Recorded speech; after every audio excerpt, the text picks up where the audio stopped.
following podcast may be explicit. One Joe Young presents Adventures from the Shed, a tabletop RPG podcast. You can find us online at adventuresfromtheshed.com.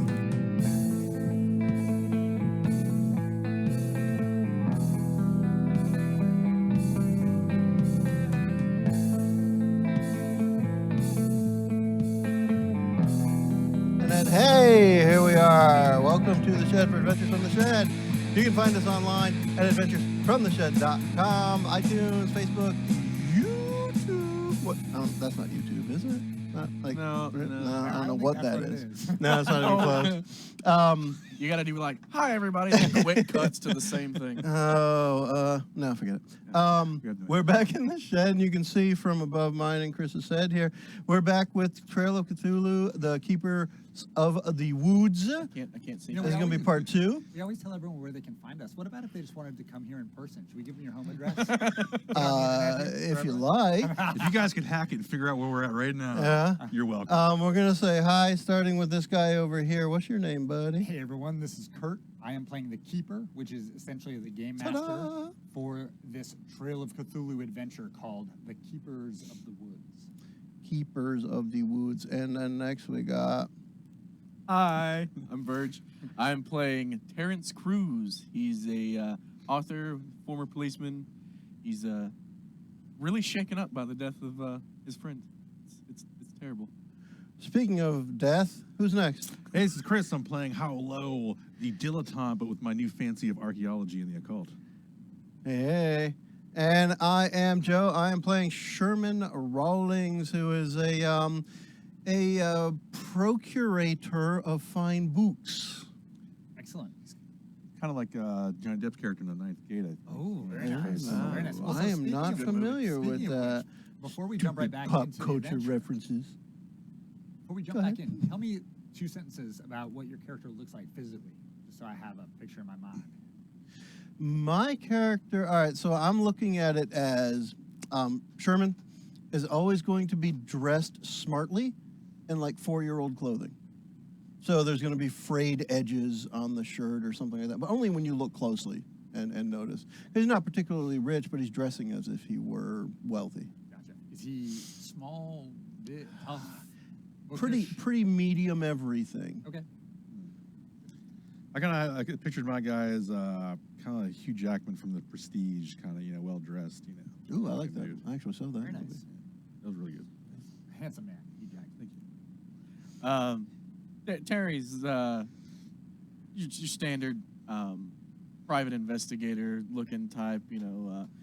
He's got a suit, long coat, got the hat going on. He's always carrying around like a little notebook for notes and things like that because he's always trying to get stuff to write his books. It's a very nondescript look. Excellent. And what does Kurt look like? He's just trying to keep it together.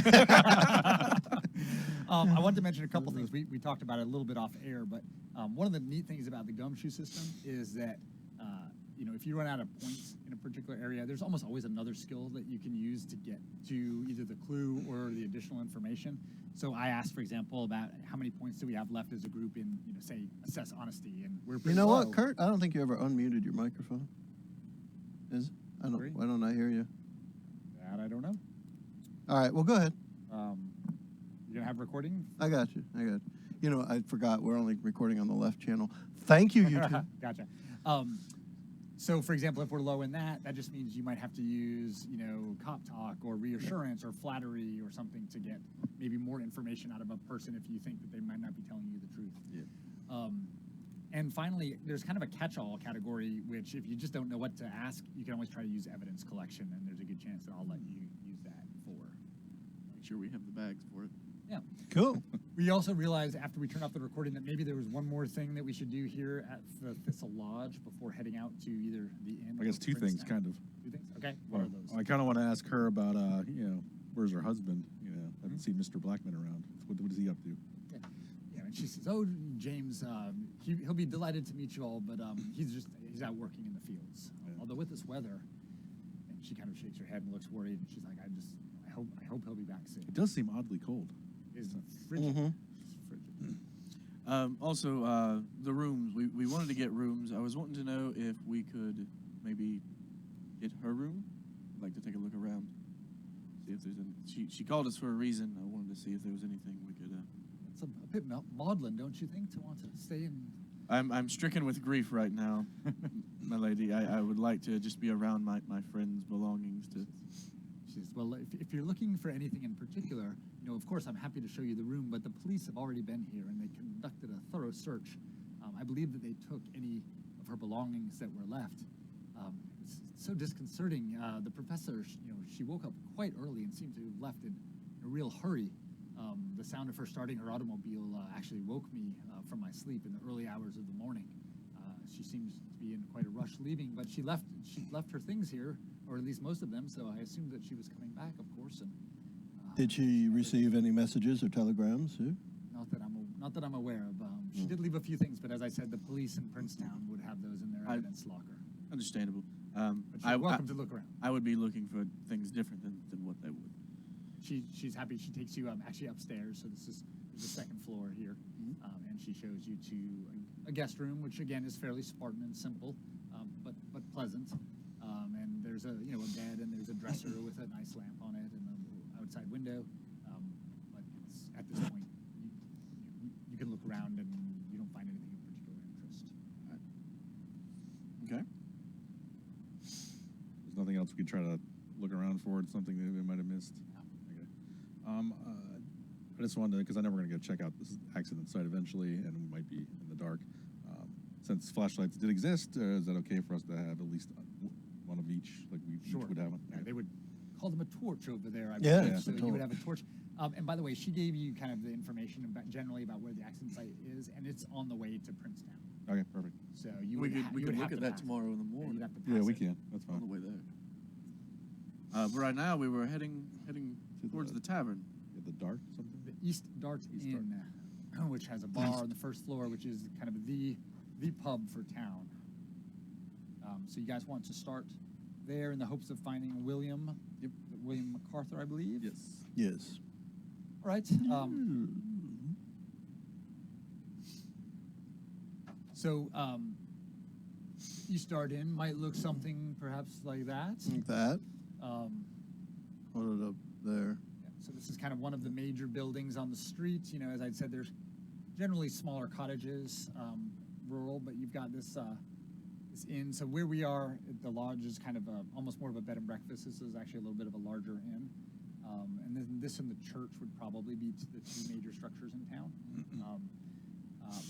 But it's really, you know from talking to Hannah that it's primarily a pub where the laborers come to drink when they come in from the fields. Yeah. And she had told you that William often is there even during the day, just kind of being a drunk as a result of his time in the war. So Kind of being a drunk. for what it's worth, Like you do. Yeah. the inn is named after the river that kind of flows through town, which is the East Dart. And it was a coaching inn way back in the day for people traveling between Princetown and one of the other neighboring towns. Now it just mostly services the laborers here. It's got a very plain whitewash exterior, as I just kind of showed you. But as you walk in, it's very warm. The decor is very warm inside. The walls are painted actually like a deep, rich green. And there's ample seating, and there's actually some nice kind of what I would think of as like English leather kind of sofas and chairs. Really what we might now think of as kind of a traditional English pub on the first floor. There's several tables around the floor, and there's a large, heavily deep stained oak bar on the far wall.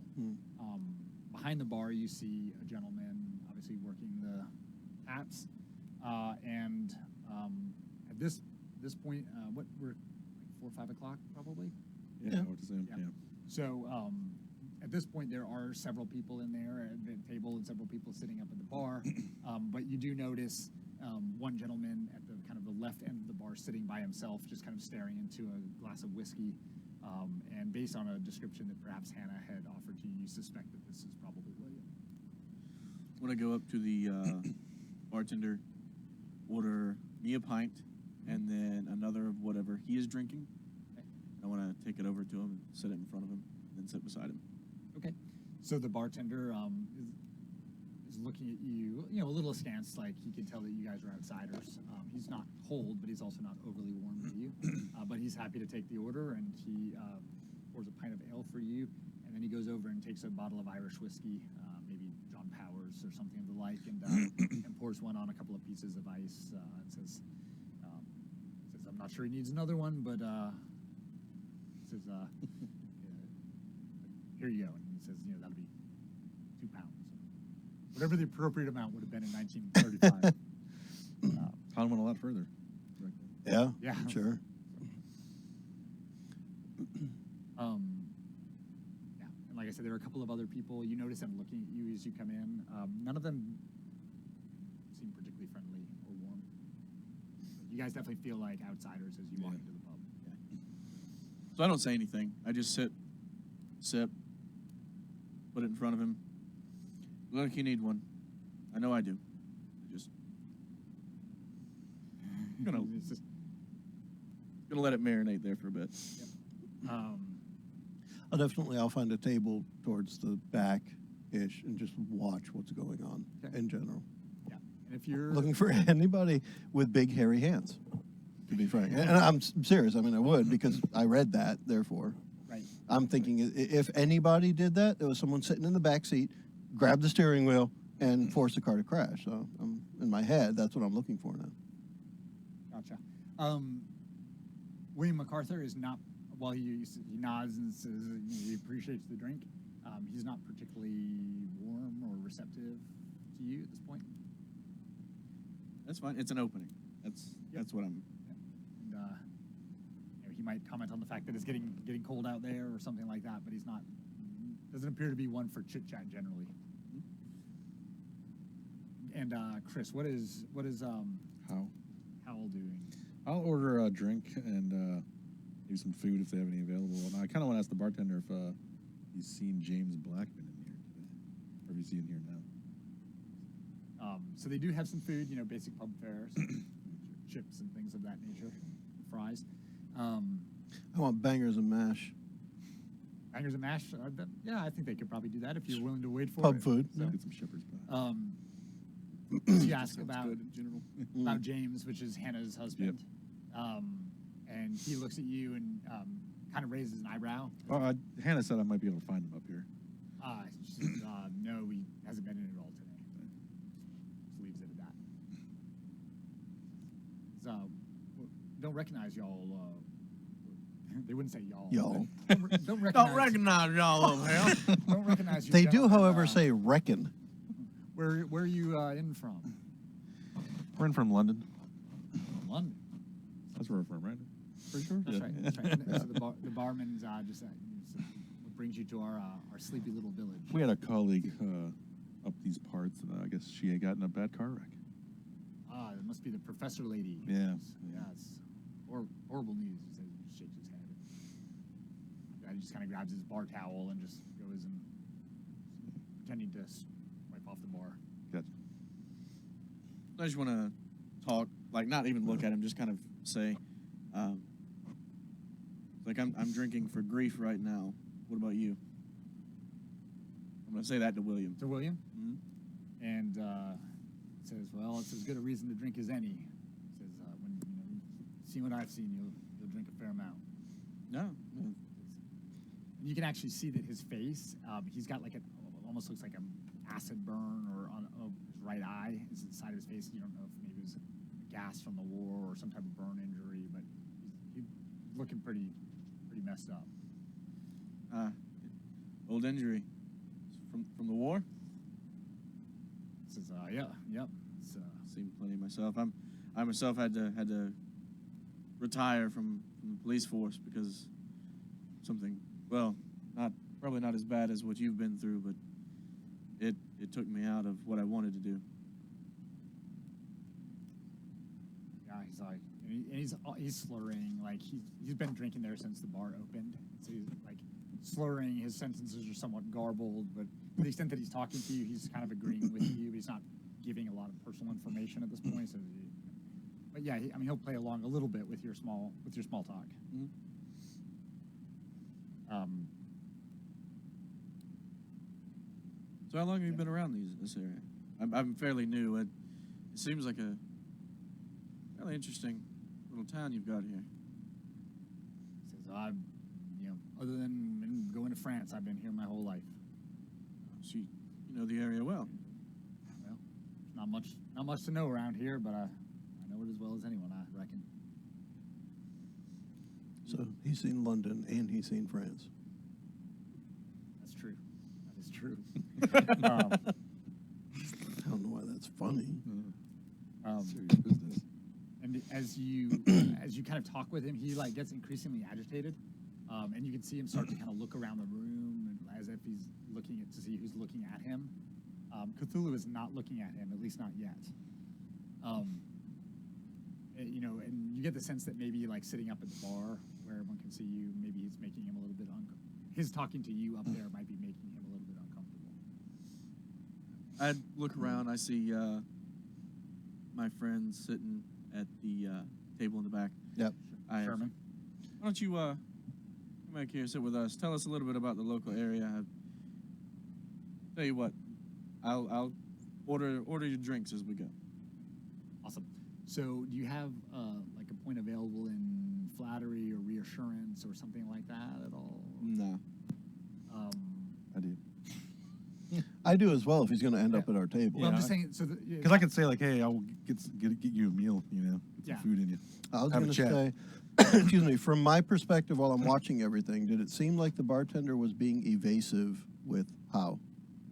when he asked about James, Yeah, and he said he hasn't been around here and just went to go wipe off the counter. Did he seem evasive? Like he seemed he just didn't want to answer? The fact that he kind of raised an eyebrow when you Yeah. asked about him, you get the sense that he thought it was a strange question to be asking, and Yeah. I was wondering maybe why you were asking. Well, that's why I kind of threw in the like, oh, the wife said Right. I might be up here. Right. And then once you said that, he just kind of went back to his business. Okay. So it wasn't like he was hiding something. No, it was more because I'm a stranger asking him, Yeah. like, why are you asking about this local dude? All right. So the fact that you were willing to buy him, what's your credit rating? 3. Right. So why don't you use a point of credit rating for the willingness to continue to purchase him alcohol, and then that combined with Chris coming, or with How? Hal coming over and offering the private table Yeah. makes him comfortable enough that he'll go and sit with you for a little Yeah. bit. And particularly because you've expressed interest in wanting to know more about town, and while he does suggest that the town is very sleepy and there's not much there, he knows all the local folklore and legends, and he's, as you will see, fairly passionate about that. Cool. Figure we can get some food in him. He might sober up a little bit too, and we can just chat and eat and drink.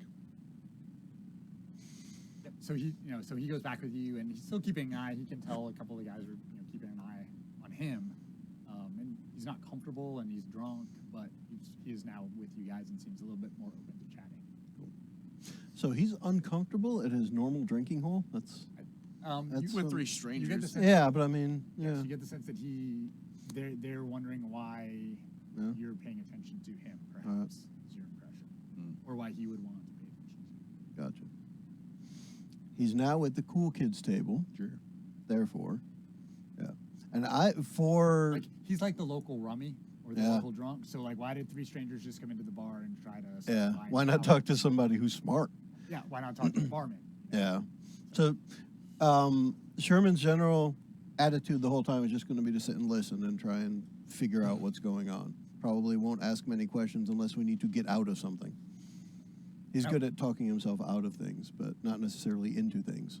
Right. And I think I mentioned last time, but in case I didn't, I just want to remind you that I think Hannah had told you when I told you about William, Mhm. and she said that the professor had Interviewed him. right? Yeah. Yeah. Okay. Just want to make sure we're on the same. Yeah, page. that's Yeah. why we. He said he wanted to interview him as well. Right. Yep. So he's he's sipping he's been drinking watered down beer earlier in the day, but now he's moved on to the harder stuff and appears to be enjoying his whiskey. So there's a reason why we wanted to talk to you, my good fellow. Our friend and in certain ways colleague, the professor Blackwood. We were told that she had interviewed you about local legends and stories and things, that you were very knowledgeable about this. I just want to see what exactly you had been able to tell her, because I mean, I don't know about these two, but I'm very interested in what exactly. She seemed very excited about what she had found here. Well, I did speak to her a couple times while she was here in Post Bridge. And as you said, she wants to know about the local legends, and well, I know a damn lot more about them than she's going to get out of any of those books she's been studying. So, yeah, we chatted a few times. She was just kind enough to buy me a pint. Was there a She was specific, very nice lady. specific legend she was inquiring about?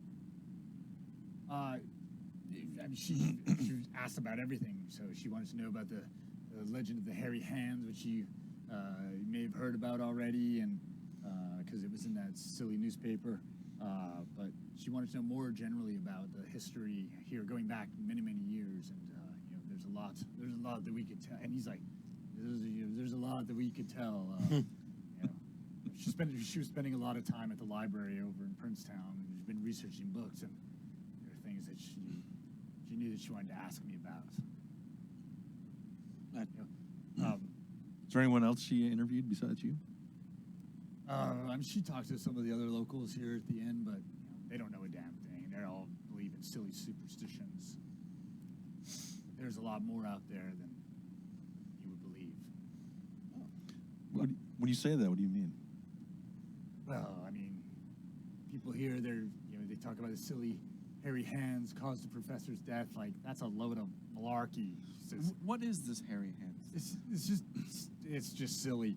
It's I don't believe in it at all. But there have been a couple of accidents in the same place, and one of the drivers, the driver of the bus that crashed, he didn't die, and he said that he felt like a pair of hairy hands gripped the wheel and caused him to swerve. Now, is that just this thing? Is the hairy hands part of an older or other legend, or is it just something that he felt and now it's kind of taken on a life of its own? Yeah, exactly that. It's just silly. It's nothing. It's just, it didn't exist in our history.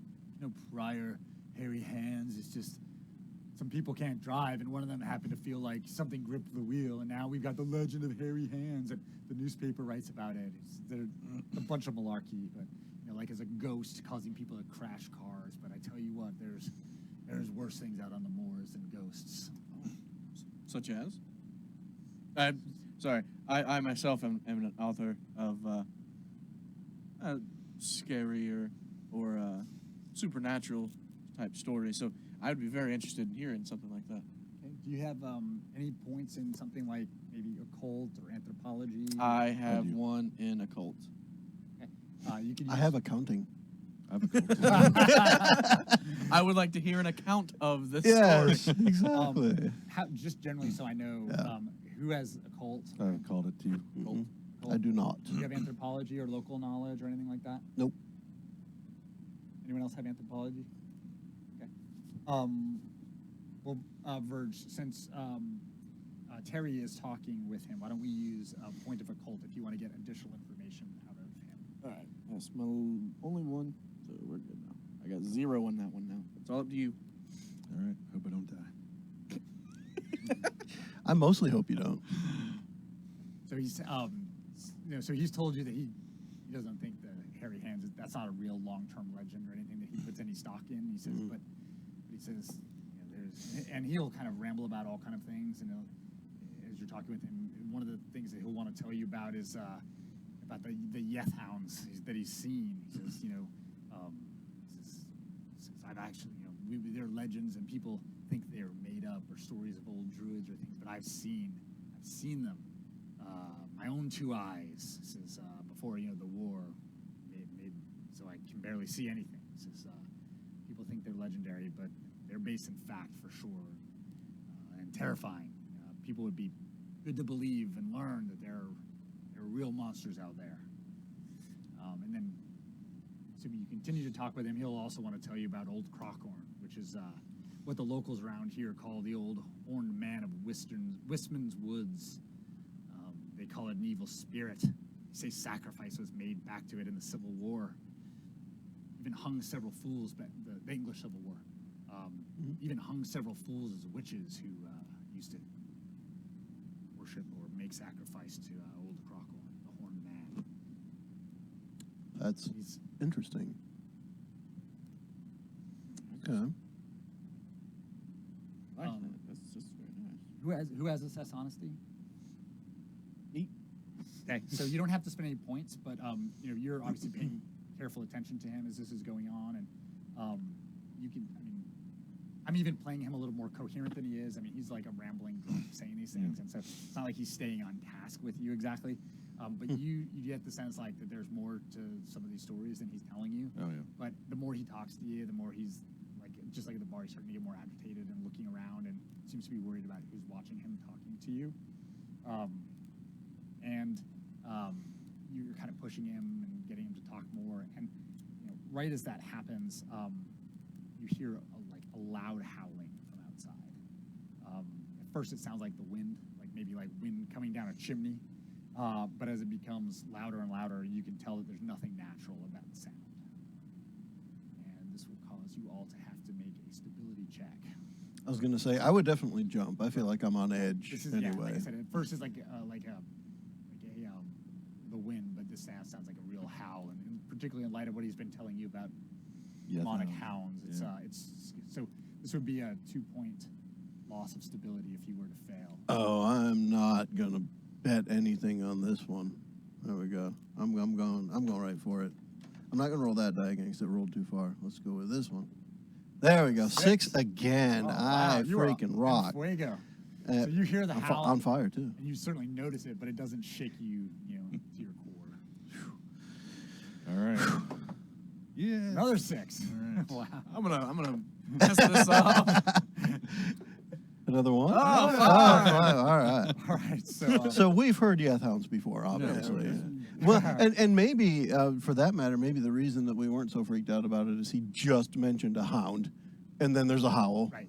So it's not. And the hound, completely. that might have been 20 minutes ago that he mentioned it, but it certainly is during this conversation. Yeah. And so, so you guys are okay, but as he hears this, William is like, no, not again. The price is too steep. He says, the price is too steep. It must be paid. Oh, or it'll all come to naught. Oh. What price are you talking about? And he says, as he's saying this, you see the bartender look over, and the bartender almost runs from behind the bar over towards him, and he's like, oh, you need to leave him alone. He's drunk. He's getting worked up. He's like, William, it's time to go home. Time to go home. And he's getting his coat from the bar and putting it on him. He says, oh, the price is too steep. Says, Perhaps we could walk him home. Yeah, we'll drive him home. Look to the church. Look to the church. You'll understand the stones. He says, oh, was it all for good? Was it all for good? And at this point, the bartender is just he's definitely How old is separated. William? He's probably 40. Okay. He's not an old man. All right. He sounds and acts like an old man because. But he's been around a while. He's not like a 20-year-old. Oh no, Right, okay. no, 40 to 50. Okay. So, Because this would be a lot more freaky coming from like a teenager or a Right. 20-year-old. and so you guys are trying to obviously keep him or offer to take him home, and the barman who you would have heard at this when you were up there. I think his name is Pierce, for what it's worth, Pierce Whitlaw, and Pierce is not going to let that happen. He's taking him and he says, I'm going to get him home, and he takes him out the front door. He always drinks too much, and you've gotten him excited. He needs to go home and sleep it off. That's all well and good, but that there was that sound. That's what piqued his agitation. What is that? Something that happens frequently? Oh, it's the moors. There's all kind of sounds around here. That's some worse than that, and they're all for naught. I still say we take him home. Yeah. Hey, we should at least follow him. Yeah. Sorry, I'm just checking one thing here. Maybe at a safe distance, Medium pace. provided the keeper allows us to. Yeah. I mean, he just says, he gives you the sense that he's unhappy that you disturbed this friend of his or this local who's obviously not in control of all of his faculties. He just needs to get him out there. I'm not gonna fight it. I think this day has taken its toll on me. I think I need to get some sleep, especially if we're going to Princetown tomorrow. Agreed. Plenty of things to do, especially now that I want to check out that church. Yep. Yes. Can we see the church from about where we are? I'm not handy with the map now because Yeah, it's too we're a dark lot at closer this now. Yeah, you already saw. is that under your paper? there? It's right here. There it is. Okay. Yeah, so you saw that when you came in here to the lodge, now you're at the inn, and it's up at the far end of kind of... Okay. What's the scale there, dude? I mean, this is a real small village, so Yeah. it's... So we can probably half see a the mile, church. quarter mile up the road. Are there any street lights or lanterns or something where we would know? No, it's going to be just Okay. real dark. Then it might not be worth going to check out the church yet. Yeah. At this point, so are you still in the bar? Or did you step outside to follow? Oh, I would like to kind of see, where they're going. Yeah, be a good idea. Yeah. So if you step outside, like at this point, it feels like since you arrived in town, the temperature has dropped 50 degrees. It's now like Good ice gosh. cold. You step outside and instantly you have, Vapor plumes. yeah, like Yeah. I wanted to say smoke, but it's not smoke. Frost Yeah. coming out of your mouths. All but the most hardy person would have to like completely pull a coat around. So I am him. completely pulling my coat around. Right, and I'm not the you most know, hardy person. I had said that there was a very light kind of flurry earlier, and during the time that you were in the inn, it has turned to like an icy sleet, like a really freezing sleet. That sucks. And so it's just a foul, foul night. So knows what the roads will be like in the morning. Ever leaving this town? Ever. So I think. Head back to the lodge if. I think that's the right next step. Yeah. I want to check the church out, but not in the middle of a sleet blizzard, a slizzard, Blizzard. and the dark. I think Yeah. church may be one of the things we check out in the morning. Okay. Yeah, before we leave town. Definitely intrigued that that he said, "Look to the church." The The stones. stones, church and the stones. Price is too steep. Price is too steep. And then as he was leaving, you could hear him, beseeching the bartender. It was all for good, wasn't it? Mm. So, and they went out. You saw them go out the door and turn left, and just walking, pulling their coats up, and it looks like he was going to be walking him home. So he must not live very far from the bar. Okay. You all head out to. You wouldn't have driven here. This is such a short. Yeah. Oh, just walk, yeah. Yeah. So. I think it's not even evidence collection, really. As you guys are leaving, you notice that one of the other people at the bar who had been watching you particularly steps out and turns right and goes up, is going this way. Towards the church. Yeah. So, but yeah, so at this point it is dark, it is sleeting, it's freezing, and you would not be safe to drive to Bridgetown, and the Okay. church is likely closed. So. Yeah, it's definitely at least get a good night's sleep and start in the morning. If nothing else, the sun will can't get colder. Certainly shouldn't. Okay, so y'all head back there, and Hannah's more than happy to offer you warm tea and biscuits, and I think you all had some food at the pub, so that's fine. And really, nothing happens during the night. Is her husband James home? Her husband James was not home, at least not that you're aware of. We're gonna So go she's into his alone. room at some point. He's gonna be on the bed with a picture of James just caressing him. Where are I'm you? just a little James, wherefore art thou, something James? fishy going on, man. I need to use cop talk. He'll be stroking it with a little fishy. Something a little fishy's going on, James. Okay, so do you all have anything else that you want to do there during the evening, or? I mean, just as out of habit, I would look through the bookshelves and see if there's anything particularly interesting in this old out-of-the-way town that might find its way into my possession. Ooh, Lord of the Rings, first edition. Hey.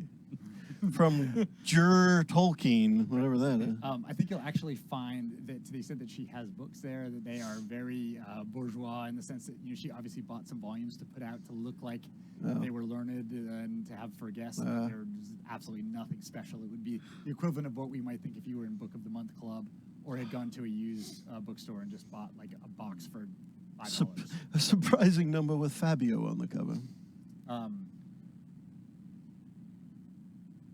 All right, so you guys are. What is your stability at, Terrence? 6. 6. Okay. And you guys have not had any stability loss. No, I lost. I did. Because I bet 2 on the first one. So I what'd you used bet? 2, but I'm at 8. 7. Yeah. Okay. Okay. Mm-hmm. So, What? sorry, I'm just kind of skimming something here to decide if I want to do this now or do this later. Kurt's doing some book learning. I'm doing some book learning. He can get there. Like, is it worth trying to ask her about the old crack horn or, or the I death hound? thought you just said crack whore. Look, crack horn, where's your husband? Is it worth asking her about the old crack whore right now? What page is the crack whore on? No, Crack horn. Yeah. This old crack horn is his first name Jimmy. And I don't care. I don't. So, assuming we brought luggage and stuff, we got a place to stay. I mean, we can just do this little montage of carrying stuff inside in the sleet weather, and it's miserable, and having to take the jacket off and hang it near the fire. Exactly. So, We're all doing the jacket off thing. Yep. So it's cup- jacket off, jacket off, jacket off. Cup talk. So you guys, It's scary, just so you know. you guys passed the first evening, uneventful. But when you wake up in the morning, the ground is completely covered in snow. So obviously during the night, the sleet must have turned over to snow. And now what was a green pastoral landscape when you arrived yesterday is just blanketed in snow. And as is often the case, after snow, it feels particularly quiet. Mm. Does anyone have like physics as a I do. skill? Okay. So you would know. I mean, you would all probably know, but you especially would know that there was no way that this type of the temperature drop that has been experienced in the last half a day, is natural in this part of England. So something very strange is going on with the weather. Interesting. So it's not deep snow, but there's snow on the ground, which you'll still be able to get to Princetown, but it will be a little bit slower going, and you have to drive more carefully than you otherwise have. Right.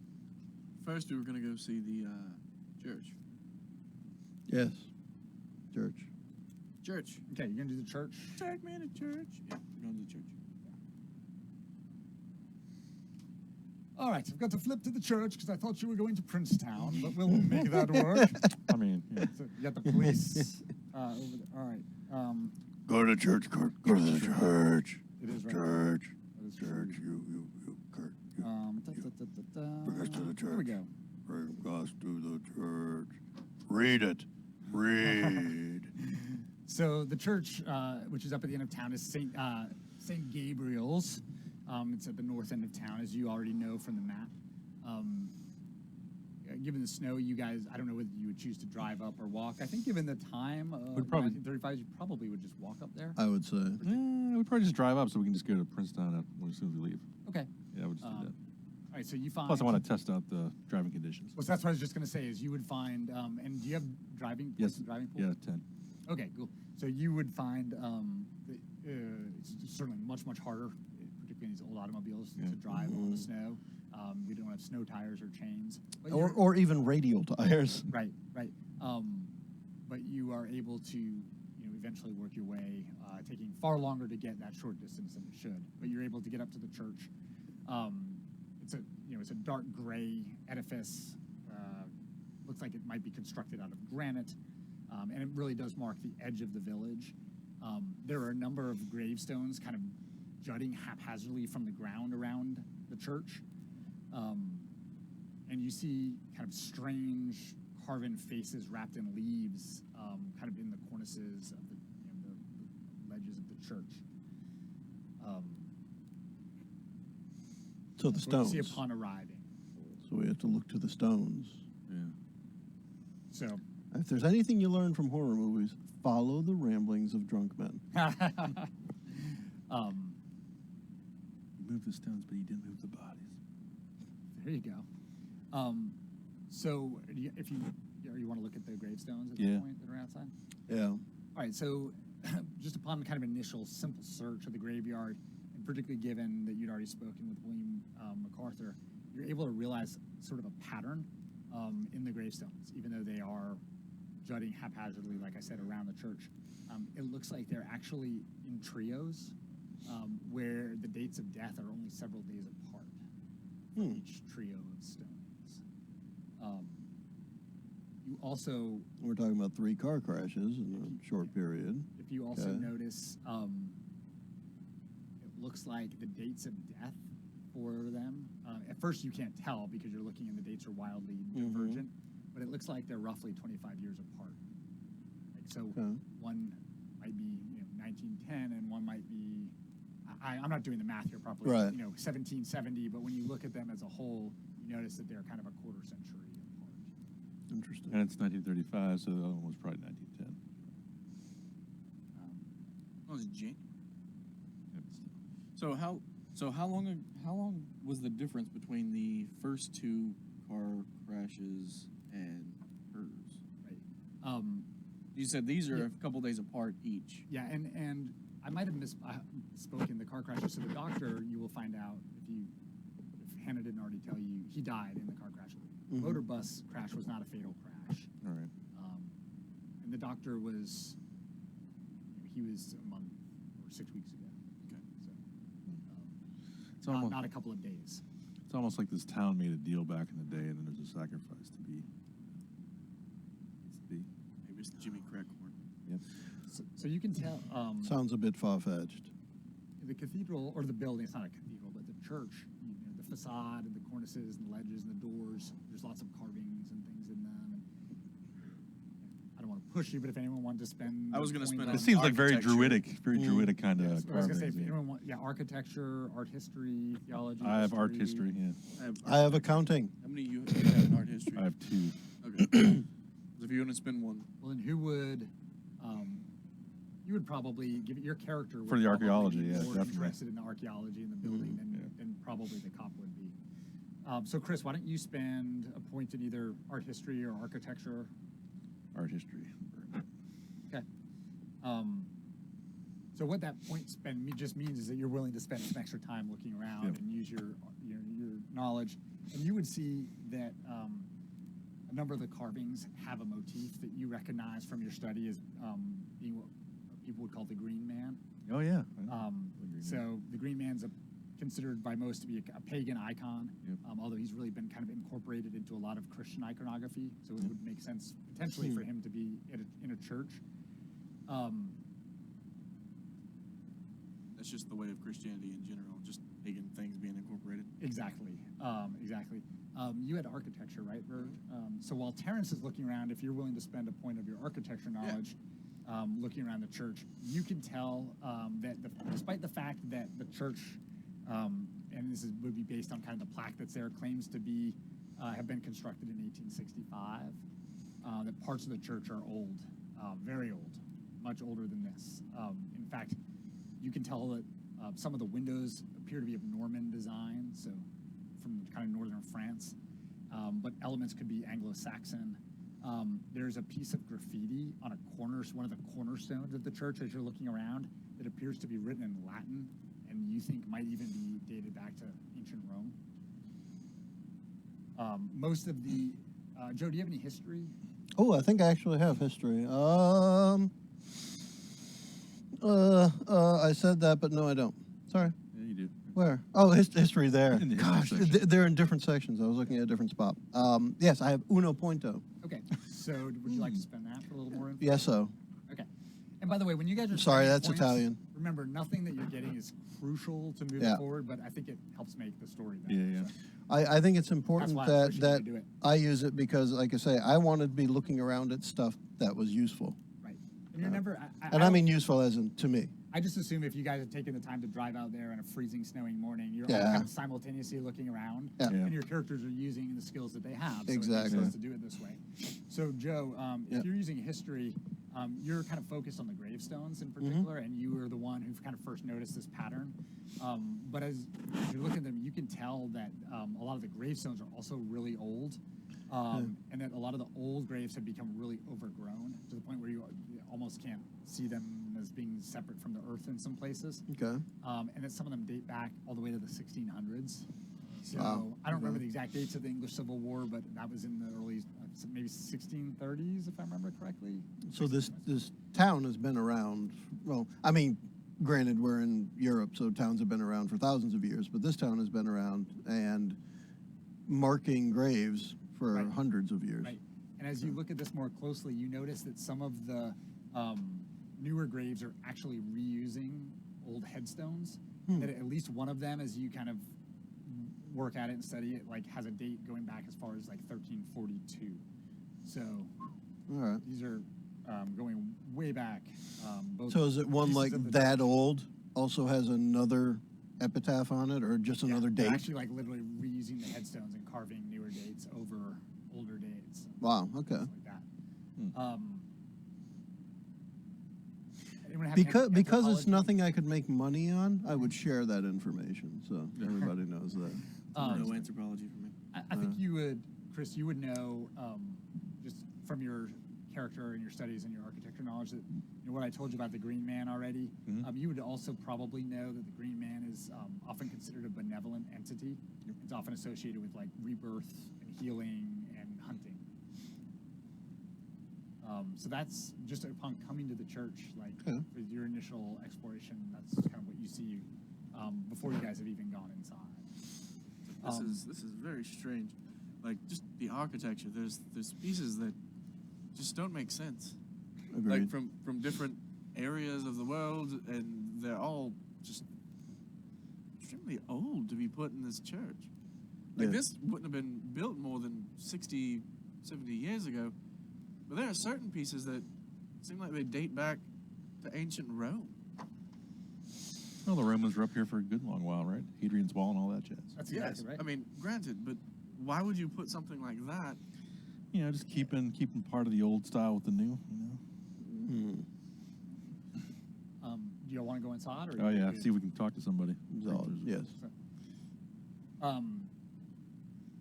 The door is actually unlocked. I mean, it's a large, heavy door, which makes sense given the English winters here.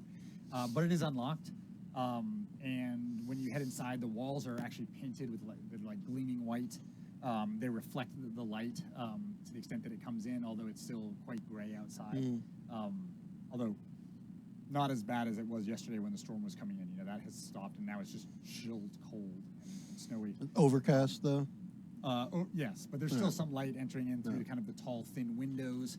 There are wooden pews that line the nave, and there's wooden screens. You know what you would expect in kind of this type of church. Old stained glass. A little bit, not Yeah. particularly fancy like a cathedral, but there is a window up over the altar.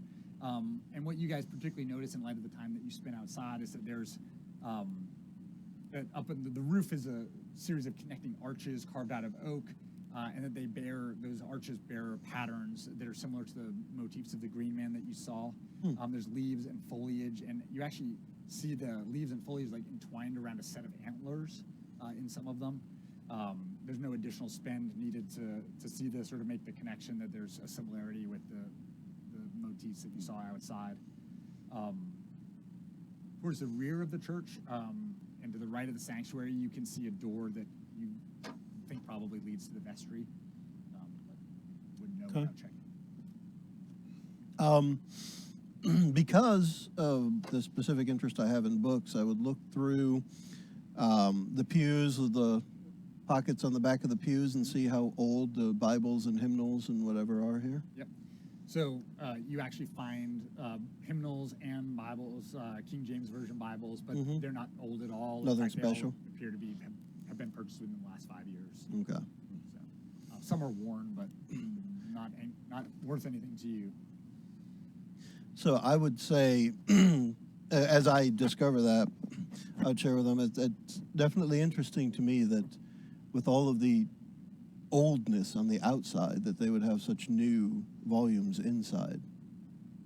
Seems things should be a little older. Maybe they just worship a lot. Could be. Wear the books down. Yeah, this is the town church, so Yeah. they would have weekend services here, presumably. I want to go through that other door that we saw towards the back. Okay. So that door is actually locked. break it in. Does anyone have an ability to get in? Did you have some? I'm sure I do. I bet the criminal's got something that can help us I out. don't know what you're talking about. Locksmith or something? See, this is the thing. I always forget which spot. So I Technical. don't have locksmith, no. So, there. Ha! I guess I do have filching, though. Does anyone have locksmithing? Mm-mm.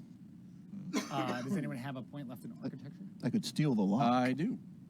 Do you How have would any that points work? in So I architecture? have no filching. Could I points, yeah. steal the lock? You steal the lock, but not the key. I have intimidation. Can I intimidate them? You do will put her open.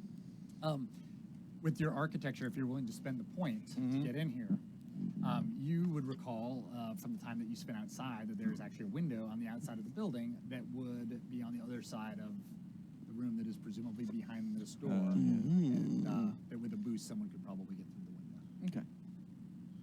Sounds good. I'm going to have to sneeze, so I'm going to turn off my mic for a moment. Talks amongst yourselves. Say So- achoo. Who wants to go in and who wants to boost? I'll go in. What are we looking for? Pretty much anything. All right. Well, if we can unlock the door from the other side, then Yeah. we could all get in. Very well. I'm sure I could, find my way. So we'll go around to the side, and I guess both of us will just kind of toss them in. Yeah. Well, Yeah. one foot on each, and then just Yeah. I would, for as much as possible, Kurt, I would attempt to stealthily make my way in. I don't want to alarm the sleeping priest if there is the vicar. So you all are, so it's you going in over the... Yeah. Okay. So you are able to get Sherman in through the window, no problem. And you do not see a priest or a vicar or a father or a reverend or Good. anyone inside the vestry. Pastor? What you do see Altar immediately boy. is that there's a bookcase, there's a desk with papers on it, there's several vestments and robes hanging from the wall. I want to take a quick look around before I let them in. Of course. Before you look around? Before I let them in, we before I gotta walk open the around door and for move. them. Okay. So you can, you see that there's a desk that's covered, or partly covered with sheaves of paper. Okay. Do you have theology by any chance? No, I do not. I have library use, if that helps me at all here. Yeah, I mean, you would certainly be able to read well enough to tell that even just from a really quick scan of these, most of them appear to be sermon notes. Okay. And essays on Christian theology. But based on just like a really quick flip through, you can tell that some of those might be worth spending a little bit more time with. I don't know how long you're willing to spend in there with your guy standing outside. I'm really looking for something that would fit in my pocket that I could sell later. Okay. In that case, your eyes might be drawn to the safe Yeah. under the desk, perhaps. That's open, right? It's open. Well, so no locksmithing. this was a party character creation error for no one to have this skill because, Yeah. and this is as an aside, really, you want to make sure that your party covers all of the skills in this game. And by using the pre-gens, we didn't really spend, or the sample investigators, Yeah. we didn't spend a lot of time making sure we had everything covered. And two of the other sample investigators probably had locksmithing. Probably. And I personally find do. it, Did I not write it? Yeah, Is that what you're telling me? Sheldon has lock, or whatever it's Sherman. Rollins has locksmith too. All right, I have locksmith. I never wrote it. oh, That's oh, my it's right mistake. There we go. I'm right. going to write it now. Okay. Well, Thanks, Chris. So if you would rather, That's right here in front of me, too. So this is up to you guys. If you would rather have used locksmithing to get in rather than him using architecture, Nah, I don't think it matters. I'm good. Okay. He likes that we're locked up for now. So Yeah. do you want to use? This actually would have been a smart move. Yeah. Actually, if you have locksmithing, I you do. don't even need I to don't spend have a locksmith. point Damn right. I'm that good. to gain access to the safe, as long as you're willing to leave your buddies outside. Well, we have to take time to walk around. And, Yeah. When I hear them walking up towards the other side, I'll kind of monkey with the door a little bit. It's a tricky lock. Give me a moment. Okay. So you quickly look inside of the safe, and you find several valuables, including the silver collection plate and a communion vessel, a chalice that Yep. appears to be solid silver.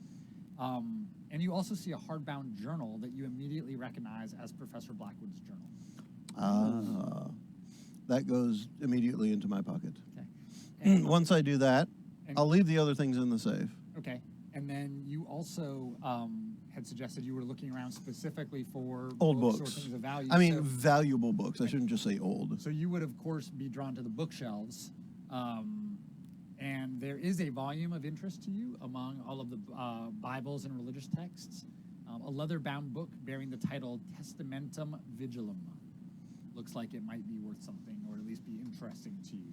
Testamentum Vigilum. Okay. And I've rethought a little strategy here. I'm going to close the safe. I'm going to put the professor's journal on the desk. Okay. And then I'm going to unlock the door.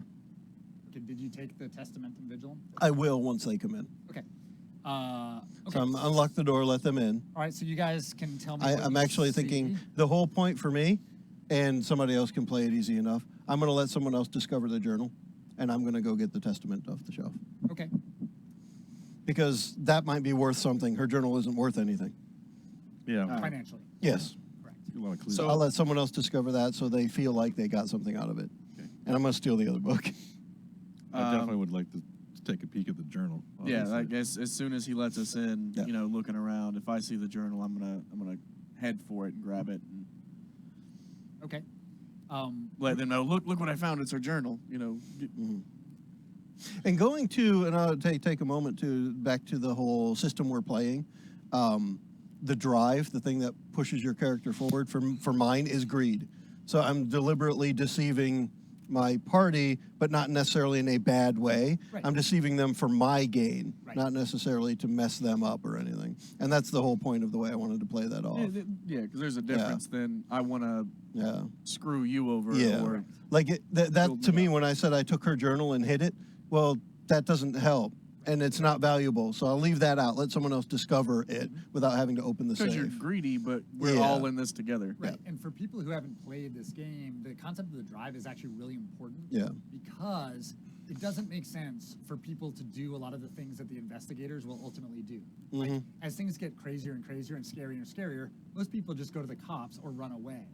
But that makes this game not fun at all. Yeah. So the idea is each of you have a drive that you have to follow. And in fact, if you don't follow your drive, there are mechanical, like you'll lose stability or sanity or things will, or health, things will happen to you. And I can actually, in some ways, almost force you to follow your drives if I need to keep the plot moving. It won't be an issue with you guys, but there's some players who would be like, well, there's Cthulhu, I'm not done. Yeah, yeah. So Yeah. that's what the idea there is. Why are you guys crazy enough to be wanting to follow these clues? Mhm. All right, given our time, let's make this the last scene.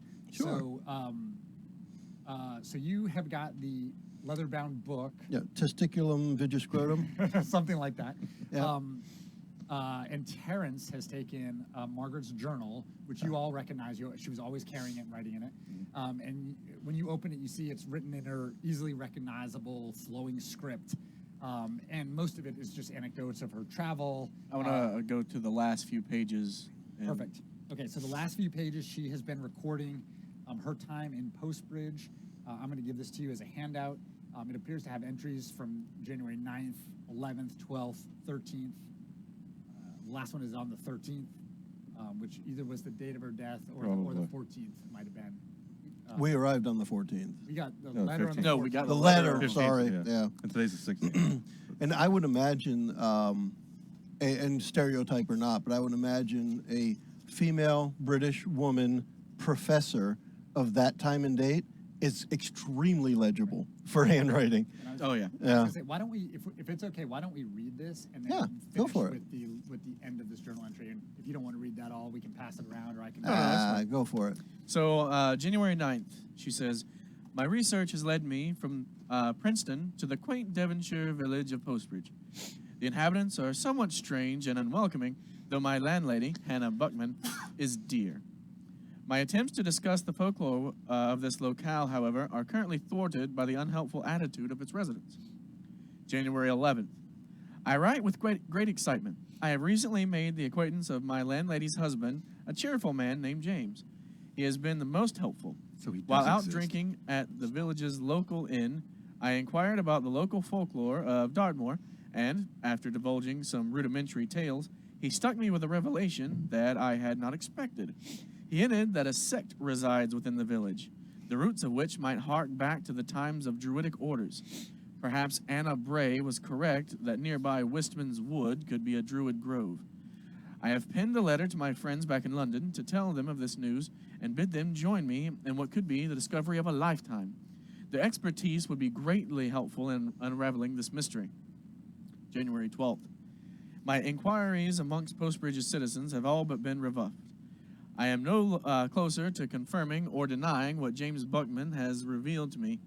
Furthermore, he refuses to divulge anything further. In fact, he now beseeches me to drop my lines of inquiry, last night going so far as to raise his voice. I wonder if the visit from the local father had anything to do with his silence. Still, I am unperturbed. I will uncover the truth. Finally, on January 13th. Still, I am thwarted at every turn. The villagers are impossible to deal with and, at times, most rude.